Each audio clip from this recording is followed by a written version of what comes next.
Abram as vossas Bíblias no livro dos Salmos, capítulo 1.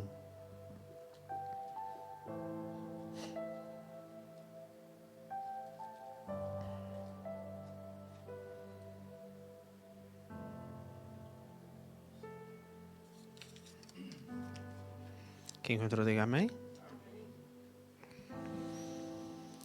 Vamos ler do versículo 1 ao 6, que é o capítulo inteiro, que diz: Bem-aventurado o varão, que não anda segundo o conselho dos ímpios, nem se detém no caminho dos pecadores, nem se assenta na roda dos escarnecedores. Antes, tem o seu prazer na lei do Senhor, e na sua lei medita de dia e de noite, pois será como a árvore plantada junto a ribeiros de águas, o qual dá o seu fruto na estação própria, e cujas folhas não caem, e tudo quanto fizer prosperará. Não são assim os ímpios, mas são como a moinha que o vento espalha. Pelo que os ímpios não subsistirão no juízo, nem os pecadores na congregação dos justos. Porque o Senhor conhece o caminho dos justos, mas o caminho dos ímpios perecerá. Deus Pai, eu te agradeço por esta palavra. Senhor, fala através da minha boca. Não me deixes desviar daquilo que tu colocaste no meu coração, Senhor. Usa-me e fala através de mim para tocar no coração dos irmãos. Faz com que eles estejam receptivos à tua palavra e que entendam a mensagem que tu queres trazer para nós hoje, Pai. Te agradeço, Deus, mais uma vez. Amém. Amém? Podem se assentar. Este é talvez um dos salmos mais famosos entre os salmos. Porquê? Primeiro porque é o primeiro salmo. Quando uma pessoa decide ler os salmos, começa sempre pelo primeiro. Mesmo que depois desista a meio caminho, pelo menos leu o primeiro. Mas este salmo não é como os outros salmos. A palavra salmos tem origem no hebraico. A palavra em hebraico é Tehillim, que significa louvor. Praticamente metade dos salmos que foram escritos pelo rei Davi. Na outra metade, 2 foram escritos pelo rei Salomão, uns 13 foram escritos por Asaf, 1 por Moisés e o resto é anónimo. Foram todos escritos por levitas, mas não sabemos quem eles eram, apenas sabemos que pertenciam à tribo de Levi. Nos Salmos foram registadas as experiências do povo judeu. Foram registadas a relação que o povo tinha com Deus. E tudo está registado de uma forma poética. Por isso se diz que o livro de Salmos é um livro poético. Então foram registados salmos como se fossem hinos, como se fossem louvores. O próprio nome salmo é louvor. Outros foram escritos em forma de oração. Mas este salmo é diferente dos outros. Este não é nem um hino, nem uma oração. Este salmo é uma instrução. É uma declaração de como é a vida de um justo. E é um belo salmo para começar o livro dos Salmos. Amém? No tempo em que este salmo foi escrito, alguém que era justo era uma pessoa que ou pertencia ao sacerdócio, ou era profeta, ou era juiz, ou era rei, ou era levita. Era alguém que fazia a obra de Deus e por isso era considerado justo. Hoje em dia, um justo é quem se dedica a buscar e a viver segundo a palavra de Deus. É alguém que aceitou Jesus e agarrou a oportunidade que Ele nos deu de buscarmos a salvação. É isso que é ser justo. E ímpio é mais fácil de descrever. Ímpio é alguém que rejeita Deus. É alguém que não quer saber da salvação. É um pecador. É alguém que vive como quer, da maneira que quer, conforme quer. E este salmo também pode ser usado como um guia, não só para identificarmos quem é justo, como também para identificarmos o caminho que o justo percorre. Amém? Então leiam comigo o primeiro versículo. Começa por dizer: bem-aventurado. Bem-aventurado é uma palavra que quer dizer feliz.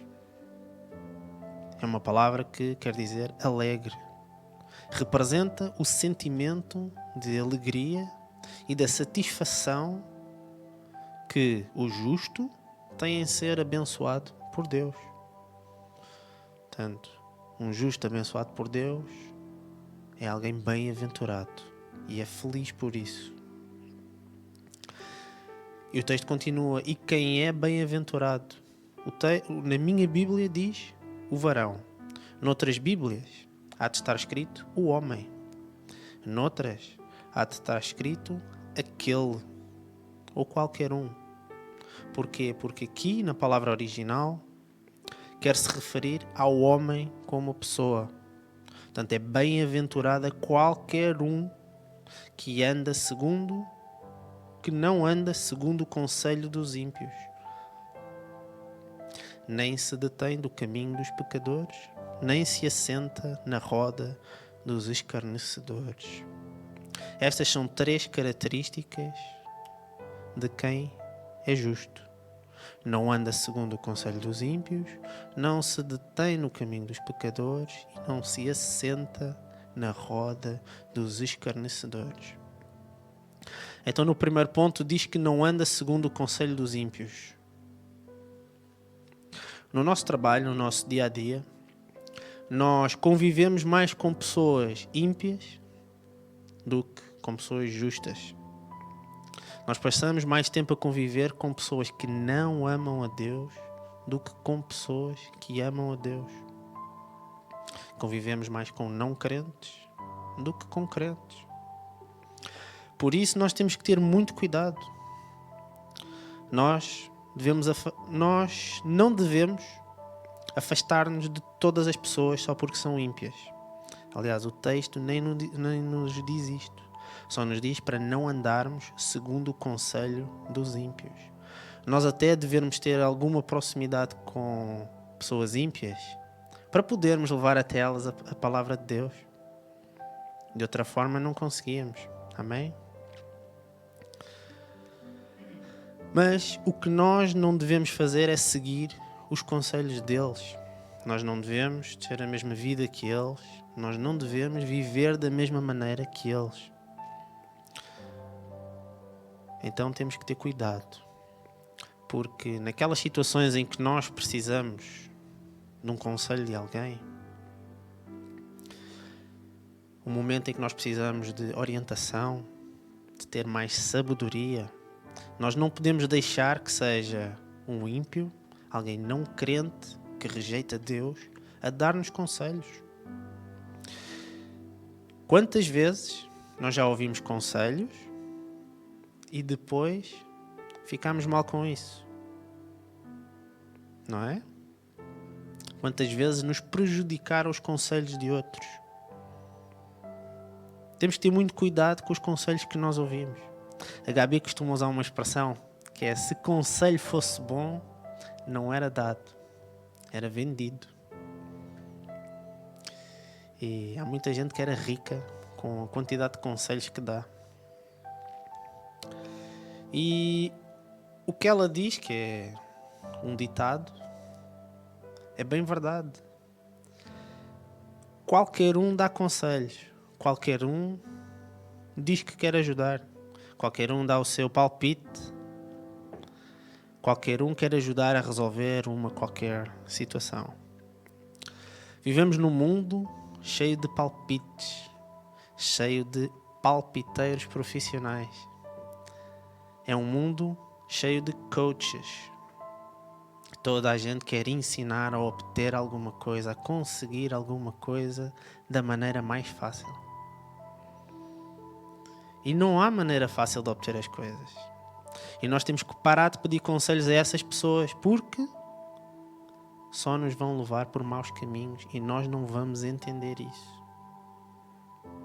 Só quando tivermos a consequência daquilo que nós aceitamos deles. Já repararam que se forem ver uma livraria, num shopping qualquer, os livros mais vendidos, livros de autoajuda, de como conseguir isto mais fácil, de como conseguir aquilo, como aproximar de pessoas, como resolver situações como um totó.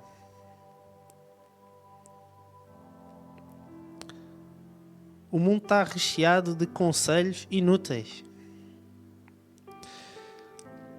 Nós temos um manual connosco que tem tudo.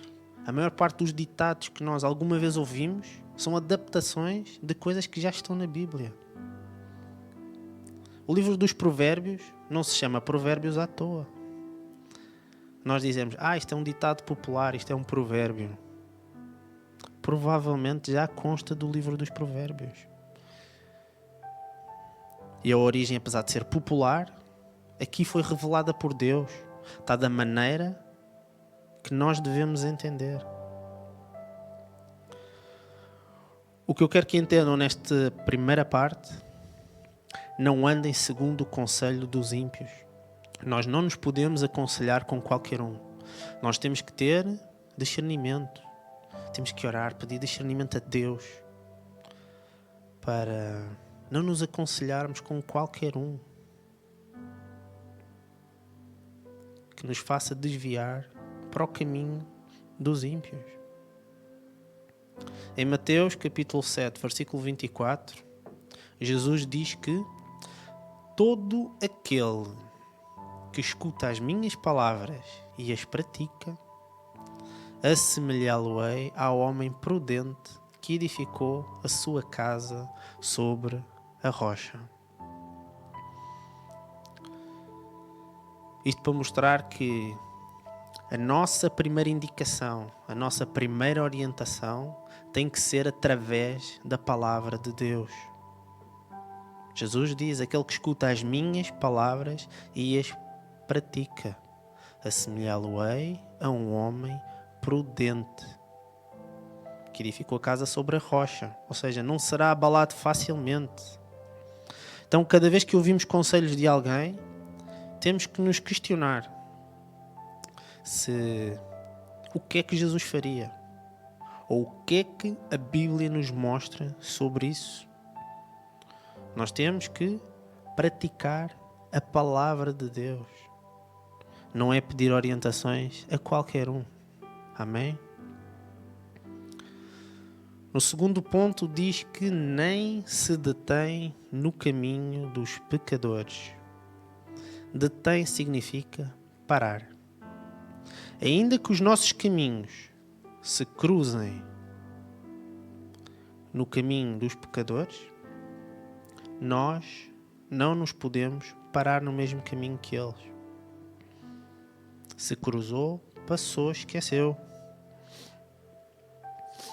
Nós já vivemos com demasiados ímpios à nossa volta. E nós vemos que eles vivem pelo prazer. Eles fazem apenas o que lhes agrada. E o nosso caminho é seguir Jesus. E Jesus disse, eu sou o caminho, a verdade e a vida. Então, se o nosso caminho é Jesus e o deles é do pecado, quer dizer que o caminho deles é só mentira. É uma ilusão. O nosso caminho é a verdade. O nosso caminho leva à vida. O caminho deles é o contrário. Leva à morte. Terceiro ponto. Nem se assenta na roda dos escarnecedores. Assentar refere-se a não participar no mesmo que os escarnecedores fazem. É como se eles estivessem à roda a escarnecer e nos sentássemos com eles. Nós não podemos participar no que eles fazem, não podemos imitá-los, não podemos fazer o que eles fazem. E vocês sabem o que é um escarnecedor? Um escarnecedor é alguém que é fofoqueiro, é alguém que é maldizente, é alguém desrespeitoso, é alguém afrontador, é alguém que não ouve nenhum conselho. É alguém que se acha dono da razão e despreza aquilo que nós podemos tentar ensinar-lhe. É alguém que despreza a palavra de Deus. Um escarnecedor, no fundo, é uma pessoa que não tem respeito por nada, que fala mal das outras pessoas e não se preocupa com o mal que ele faz nas outras pessoas. Porque muitas vezes, ao tratar outras pessoas com desrespeito, as pessoas sentem-se mal, sentem-se inferiorizadas, desvalorizadas. Muitos ficam zangados. E temos que nos afastar dessa roda de escarnecedores. Porque os escarnecedores brincam com Deus. Eles não têm respeito nenhum, nem pela palavra, nem por Deus. E por mais inofensiva que sejam algumas brincadeiras que os escarnecedores fazem, é um problema quando se torna um hábito à nossa volta. Porque, por exemplo, quando alguém cai, um escarnecedor vai rir dele. Não importa se machucou, não machucou, até pode ter partido a perna. O escarnecedor não vai ajudar, não se vai preocupar. E nós acabamos por ser influenciados pelos escarnecedores à nossa volta. Até na própria igreja existem rodas de escarnecedores. Existem pessoas que brincam e gozam umas com as outras. Parece inofensivo. Mas vamos somando inofensivo em inofensivo.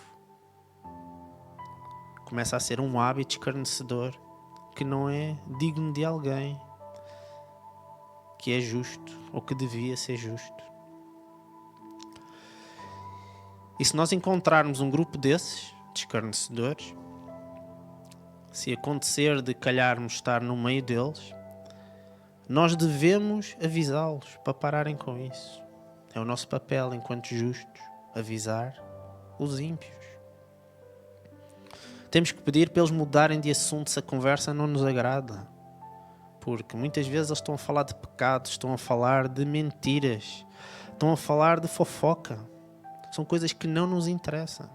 E o que é que nós estamos a fazer ali no meio? Nós tínhamos que os avisar para parar. Não pararam? A nossa ação é sair dali.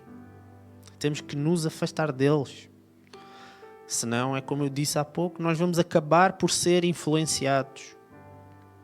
E pouco a pouco, é uma sementinha que, se não acabarmos como eles, no mínimo por estarmos no meio deles, acabamos com a fama que pertencemos ao grupo deles.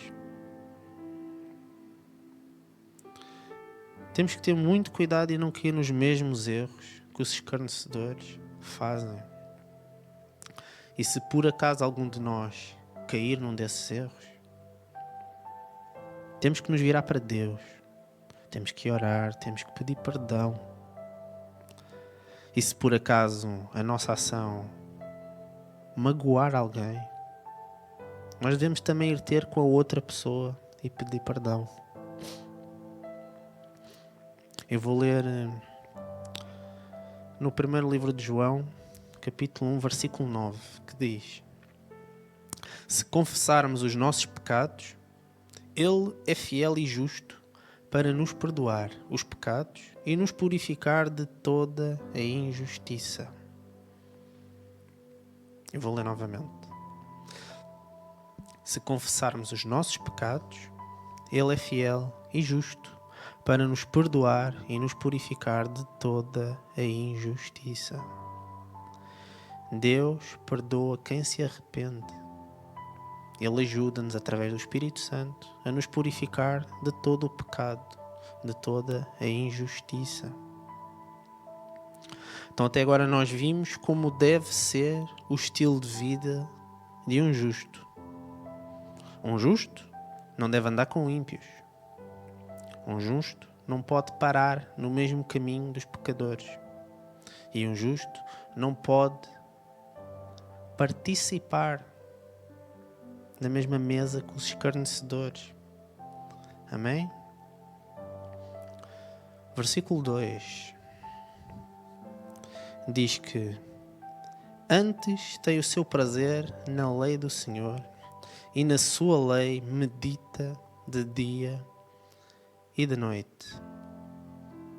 Aqui diz que o justo não faz nada do que acabámos de falar, mas tem prazer na lei do Senhor.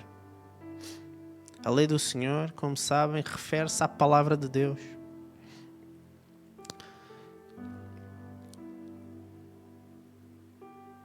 Na palavra original, refere-se mesmo à Torá. Ou seja, aqui está a falar da Bíblia, dos ensinamentos que Deus nos deixou. Antes de nós nos convertermos, nós éramos ímpios. Nós vivíamos como ímpios. E depois da nossa conversão, Jesus passou a fazer parte da nossa vida. Jesus nos transformou. Nós ganhámos interesse em saber e conhecer mais sobre a palavra de Deus. Ele deu-nos essa vontade de querer mais, de querer estar mais perto dele. E o que diz aqui é que quem é justo tem prazer em ler a Bíblia, tem prazer em ouvir uma pregação. E quando nós lemos a palavra, ela gera em nós paz, gera alegria. Nós sentimos prazer de ler a palavra, sentimos prazer em ouvir a palavra. Como justos, nós temos gosto, nós temos desejo por ler e entender cada vez mais da palavra. E eu sei que há pessoas que não gostam de ler, outras pessoas têm vergonha de ler. Há pessoas que leem sem qualquer prazer, sem qualquer gosto.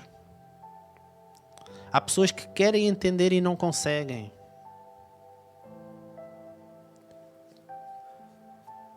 Mas têm que pedir a Deus por entendimento, por discernimento da palavra. É Deus quem nos vai revelar aquilo que está escrito.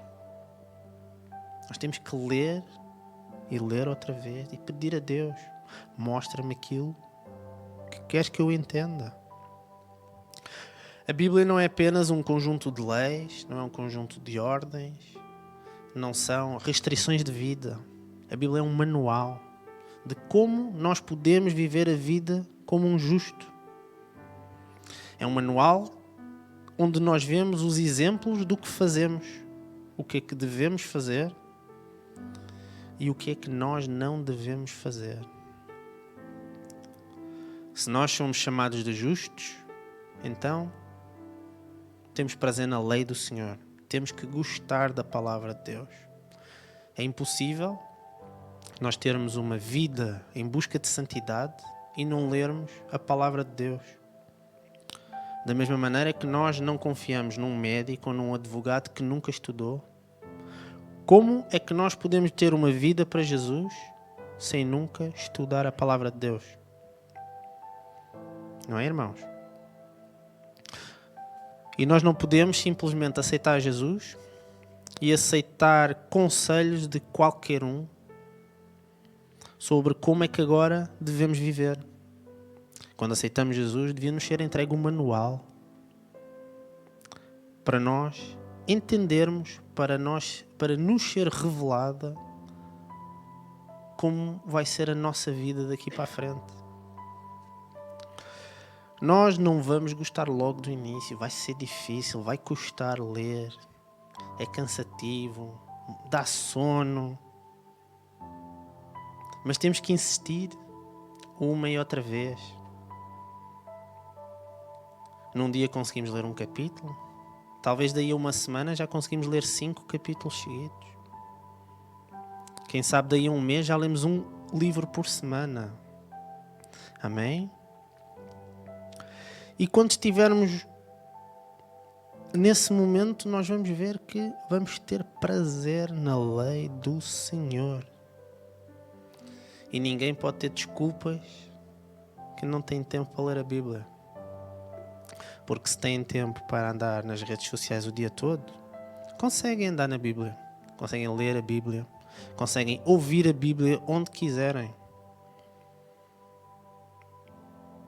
Durante a viagem do comboio, instalam a aplicação no telemóvel, dão play, ouvem a Bíblia. A fé vem pelo ouvir, vem por ouvir a palavra lida. Temos que ouvir e ler cada vez mais. Temos que ter foco no que nós queremos. Se queremos ser justos, considerados salvos, temos que nos dedicar a aprender mais sobre a palavra do Senhor. Mas o versículo 2 tem uma segunda parte. O justo tem o prazer na lei do Senhor e na sua lei medita dia e de noite. Esta meditação não é a mesma meditação que nós vemos no mundo. Não é estar de pernas cruzadas a esvaziar a mente dia e noite para entender a palavra de Deus. A palavra correta, meditar, refere-se a murmurar. Refere-se em sussurrar a palavra. Quando nós lemos a palavra, nós devemos ler não só para nós, mas também sussurrar o que nós estamos a ler. Isso ajuda-nos também a gravar aquilo que a palavra nos diz. E cada vez que nós falamos com a palavra, Deus fala connosco. Então temos que meditar na palavra dia e noite. Dia e noite é sempre. A nossa mente tem que estar ocupada com a palavra de Deus. Amém, irmãos? E quem aqui já chorou ao ouvir um louvor? Quem aqui já leu uma passagem da Bíblia? Sentiu um arrepio? Sentiu-se emocionado? Sentiu algo diferente? Esse é o momento em que Deus falou connosco. Porque quando nós sentimos esse arrepio, essa lágrima, não é de tristeza, é de alegria. É uma emoção que não conseguimos explicar. É uma euforia. Isso é Deus a falar connosco. É o que a palavra gera em nós. Prazer na lei do Senhor. Amém? Versículo 3. Pois será como a árvore plantada junto a ribeiros de águas, a qual dá o seu fruto na estação própria, e cujas folhas não caem, e tudo quanto fizer prosperará. Aqui o justo é comparado com uma árvore plantada junto a ribeiros. E quantas vezes vocês já ouviram que o crente é comparado a uma árvore? Muitas vezes, em muitos versículos. Muitas vezes é comparado com uma palmeira. Eu vou tentar voltar a referir isso daqui a pouco. Ora, porquê que o justo se assemelha a uma árvore plantada junto a ribeiro de águas? Porque se uma árvore está plantada junto a um ribeiro, tem alimento, tem nutrientes, é a certeza que ela vai crescer forte. É a certeza, como diz a seguir, dará o seu fruto na estação própria. É a certeza que vai dar frutos. E esta visão sobre a árvore Foi o pastor Eliseu Rodrigues que me fez ver a árvore de outra maneira. Porque Deus é o jardineiro, irmãos. Nós, ao sermos justos, somos árvores que foram plantadas por alguém. Senão o texto não referia árvore plantada. Só o facto de ter sido plantada, alguém a plantou. A árvore não se planta a ela própria. A árvore não se semeia a ela própria. Então o jardineiro, que é Deus, plantou a árvore e colocou junto a um ribeiro de águas. Um justo é plantado num local onde ele vai prosperar. Mesmo que ainda assim não pareça. Eu gostava que lessem comigo Jó, capítulo 14, do 7 ao 9.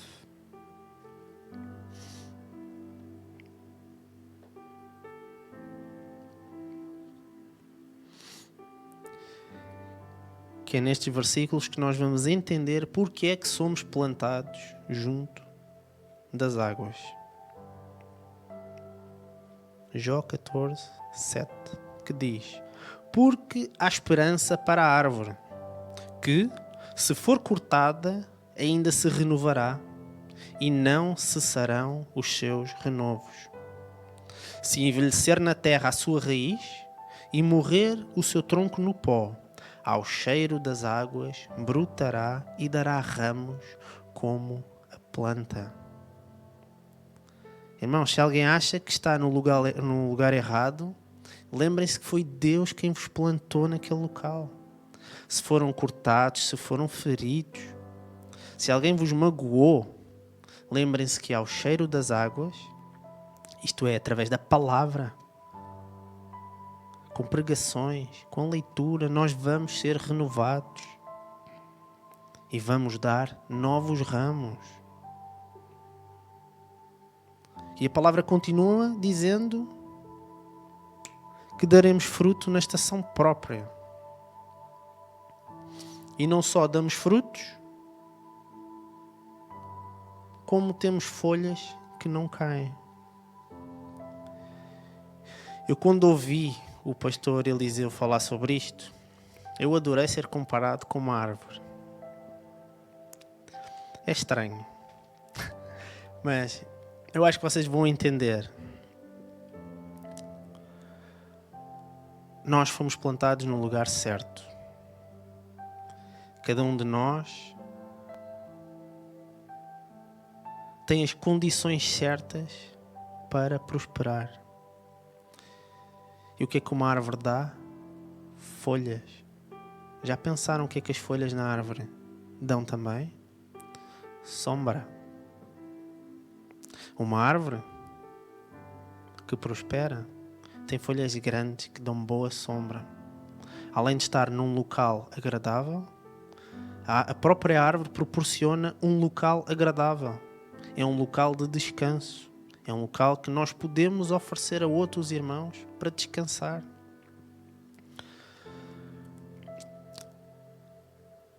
É o local também que muitas pessoas recuperam forças para poder andar mais um pouco. Entendem que é através de nós que muita gente ganha força para continuar na vida. Então a árvore bebe do ribeiro de águas. Só que a árvore não vai apenas exclusivamente beber. A árvore também dá fruto. Ou seja, a árvore partilha aquilo que recebe através dos frutos. É um local de descanso e partilha frutos, que pode ser uma palavra, pode ser um conselho, pode ser uma oração, pode ser água no deserto para alguém que não tem outro recurso. Entendem, irmãos? Cada um de nós temos que partilhar aquilo que nós recebemos. Quer seja partilhando o fruto que nós produzimos, quer seja pelo nosso local de descanso. Amém? E não sei se vocês tiveram o mesmo fascínio que eu nesta parte, mas eu adorei olhar esta perspectiva da árvore. E aqui eu encontro prazer na palavra. Amém? Só que agora no versículo 4 começa a falar sobre os ímpios. Começamos a ver a perspectiva da parte dos ímpios, que diz: não são assim os ímpios, mas são como a moinha que o vento espalha. Ou seja, está-nos a dizer que os ímpios não são como a árvore plantada. Os ímpios são como a moinha que o vento espalha. Noutras traduções, moinha está como palha. Moinha é todas aquelas coisas secas que saem das plantas, que vem o vento e espalha por todo o lado. Podemos ver aqui que tanto os ímpios como os justos são descritos como plantas. Só que um é descrito como uma árvore forte plantada junto a ribeiros, a outra como uma planta seca, morta, sem raízes, que é espalhada por qualquer vento.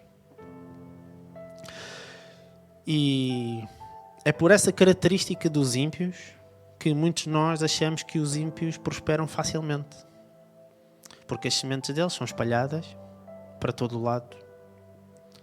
Parece que têm dinheiro que nunca mais acaba, que a vida deles é boa, mas eles não entendem que tudo aquilo é passageiro. Eles não têm raiz como tem uma árvore. Uma árvore não consegue ser arrancada do local onde está. Para um ímpio, basta um vento, que logo eles são espalhados. Então, para o justo, como é uma árvore, se vier um vento, os galhos abanam. Se vier uma tempestade, talvez com a referência sobre a palmeira, nós entendamos que às vezes há tempestades tão fortes que a palmeira chega a tocar no chão. E muitas vezes nós nos sentimos assim. E não é por isso que estamos a sair do caminho dos justos. Mas porque somos justos, temos a capacidade de recuperar. É-nos dada por Deus a capacidade de nos voltar a levantar. Porque nós lemos em Jó que uma árvore que é alimentada pela água sempre vai ser renovada. Uma árvore que se alimenta do que é de Deus, que segue o caminho dos justos, sempre vai voltar a ficar de pé. E melhor, continua a dar frutos e as folhas não caem. Amém? Enquanto que um ímpio pareça ser feliz, parece ser alegre, bem disposto, ele continua sem conhecer o caminho do justo. Continua sem conhecer a palavra. Então, enquanto um ímpio bebe, vai para festas, mas quando acaba a festa, a alegria, vem a tristeza, vem a ressaca da bebida, vem a depressão. Aquela felicidade que ele passou foi passageira. E é assim toda a vida deles. Está bem, está mal. Está bem, está miserável. Os ímpios são condenados a ter pequenos pedaços de prazer, pequenos pedaços de alegria,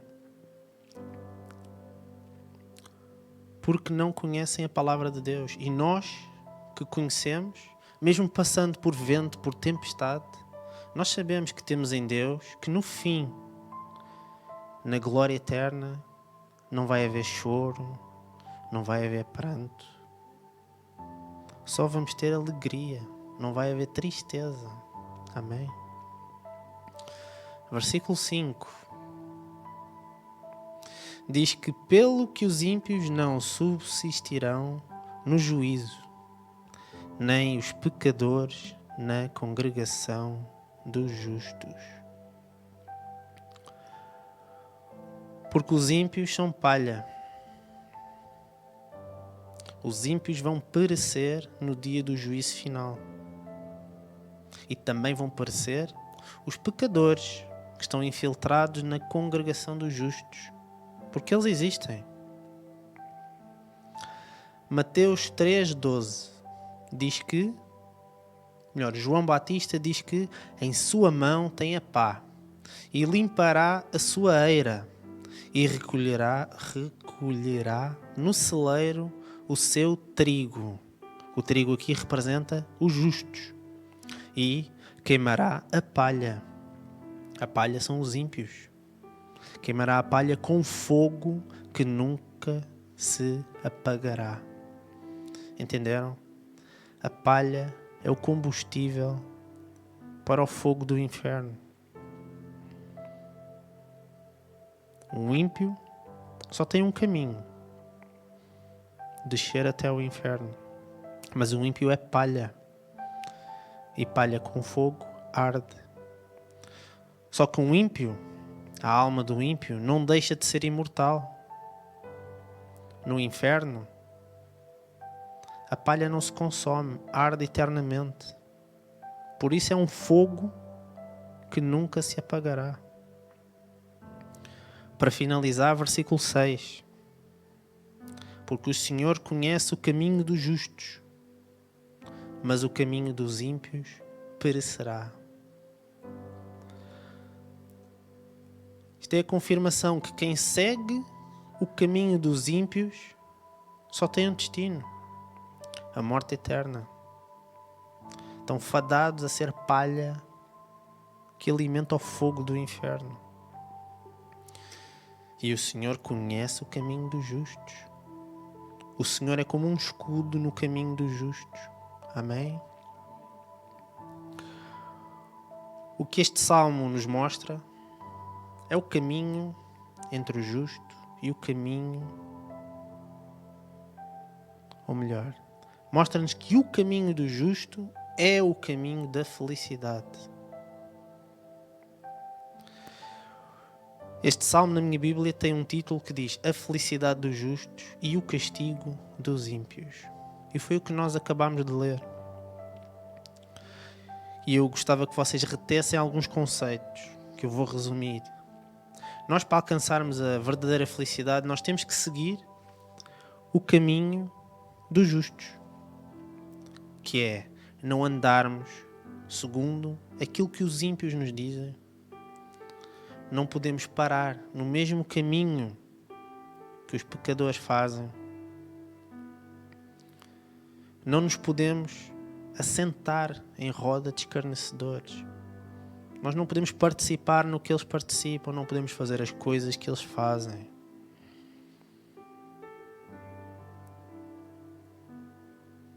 E nós, para ser justos, temos que dedicar a nossa vida a buscar e a viver segundo o que a lei de Deus nos diz.